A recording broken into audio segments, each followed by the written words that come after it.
और दोस्तों, आप सभी का रोचक कथाएं में स्वागत है। आज मैं लेकर आई हूँ माघ माह महत्तम 22वां अध्याय।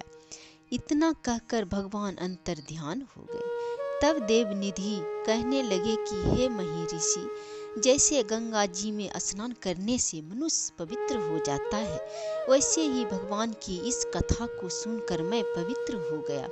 कृपा करके उस स्रोत को कहिए जिसे उस ब्राह्मण ने भगवान को प्रसन्न किया। लोमस जी कहते हैं कि उस स्रोत को पहले गरुड़ जी ने पढ़ा, उनसे मैंने सुना है। विप्र, यह स्रोत आध्यात्मिक विद्या का सार, पापों का नाश करने वाला है।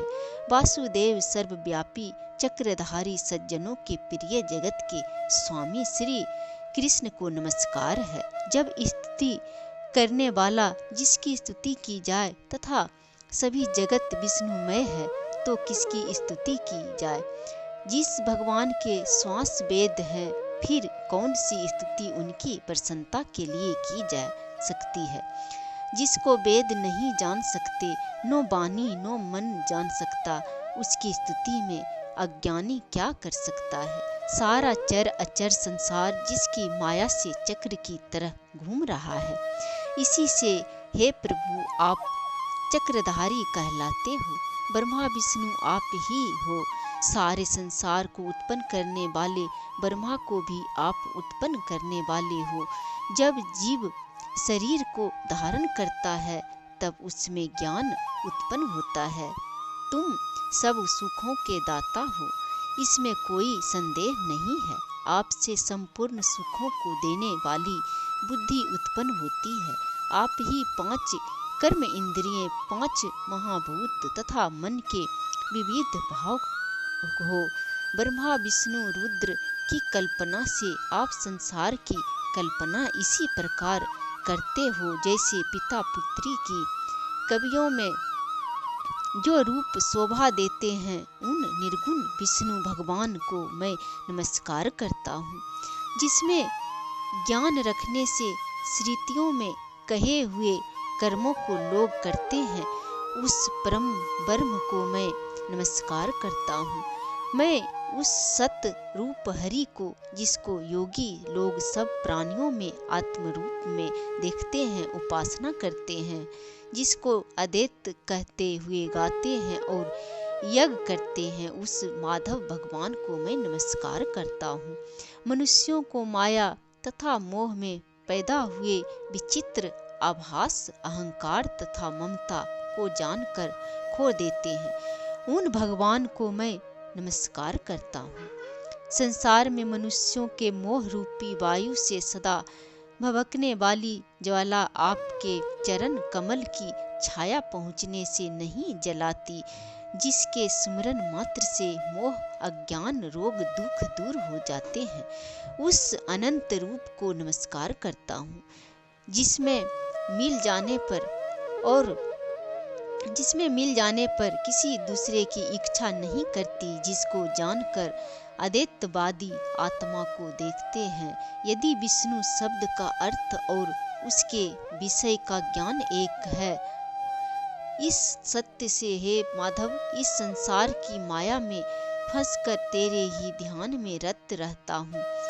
यदि वेदांत दर्शन में भगवान सारे संसार में व्याप्त हैं, तो इसी सत्य से भगवान में भरी निर्विघ्न भक्ति हो। जो बीज नहीं है तो भी बिना बीज के स्वयं विद्यमान है, सो वह विष्णु भगवान रूपी रंग से हमारे बीज के टुकड़े टुकड़े को, जो सृष्टि स्थिति तथा लय के लिए ब्रह्मा विष्णु महेश 3 रूप धारण करते हैं और कार्य में सत्य रज और तम इन तीनों गुणों में विद्यमान है, वह भगवान मुझ पर प्रसन्न हो।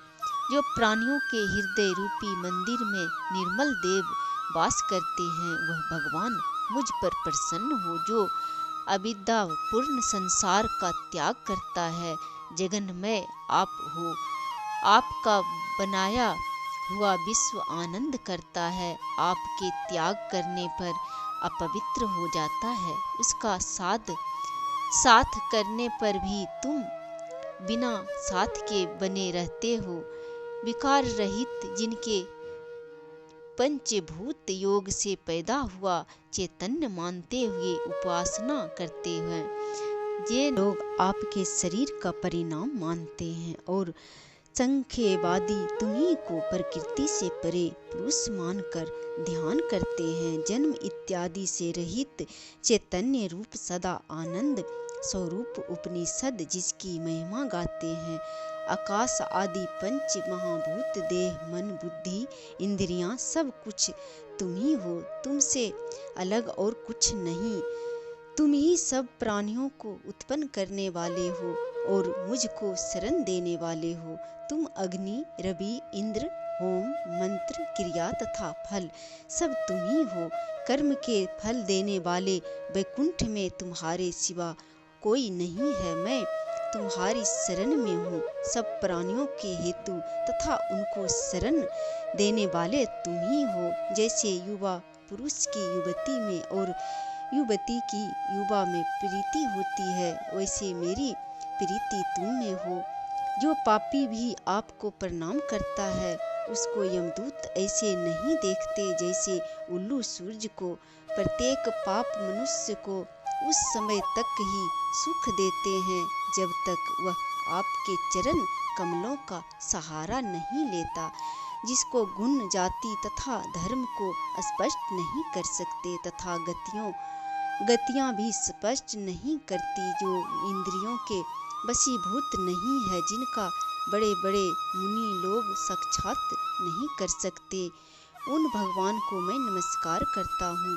जितने ज्ञान रूपी सुंदर गुण, जिन्होंने सुख स्वरूप मोक्ष रूपी लक्ष्मी का आलिंगन किया है, जिन्होंने आत्म स्वरूप सुख भोगा है और जिन्होंने ध्यान रूप से मृत्यु को बस में कर लिया है, ऐसे मुनियों से सेवित भगवान को नमस्कार है। जो जन्म आदि से अलग है, जिनको काम क्रोध आदि दोष दुख नहीं देते, उन वासुदेव भगवान को मैं नमस्कार करता हूँ।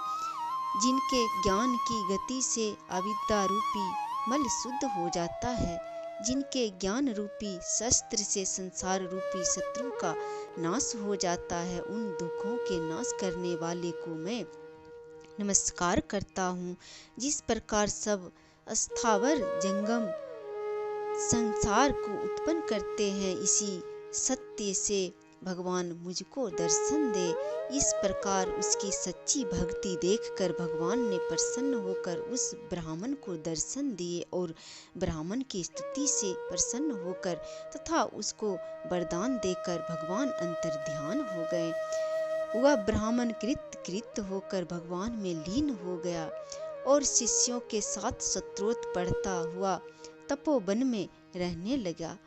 जो कोई स्तोत्र को पढ़ता अथवा सुनता है, उसकी बुद्धि पाप में नहीं लगती और न ही बुरा फल देखता है। इसके कीर्तन से मनुष्यों की बुद्धि मन तथा इंद्रियां स्वस्थ होती है। जो भक्ति पूर्वक इसके अर्थ को विचार कर इसका जप करता है, वह वैष्णव पद को प्राप्त होता है। इसके सदैव पढ़ने से मनोवांछित कार्य सिद्ध हो जाते हैं। मनुष्य सुपुत्र पाता है तथा धन पराक्रम और चिरायु प्राप्त करता है। इसके पाठ से बुद्धि धन यश कीर्ति ज्ञान तथा धर्म बढ़ते हैं। दुष्ट ग्रहों की शांति होती है। यह व्याधियों व अनिष्टों को दूर करता है, दुर्गति से तारता है। इसके पढ़ने से सिंह व्याघ्र चोर भूत देव पिशाच और राक्षस का भय नहीं रहता। जो भगवान का पूजन करके इस स्तोत्र को पढ़ता है, वह पापों से ऐसे ही अलग रहता है जैसे जल पंख से कमल। जो इस स्तोत्र को एक काल 2 काल या 3 काल पढ़ता है, वह अच्छे फल प्राप्त करता है। जो मनुष्य प्रातः काल इस स्तोत्र का पाठ करता है, वह इस लोक और परलोक में अच्छे सुख पाता है। वेद दूती का बनाया हुआ यह स्तोत्र भगवान को अत्यंत प्रिय है और भगवान के दर्शन कराने वाला है। योग सागर नाम का यह स्तोत्र परम पवित्र है। जो कोई भक्ति पूर्वक इसको पढ़ता है वह विष्णु लोक को जाता है। अब पिशाच मोक्ष की कथा कहते हैं। जय श्री हरि। माघ माह महत्तम 22वां अध्याय समाप्त।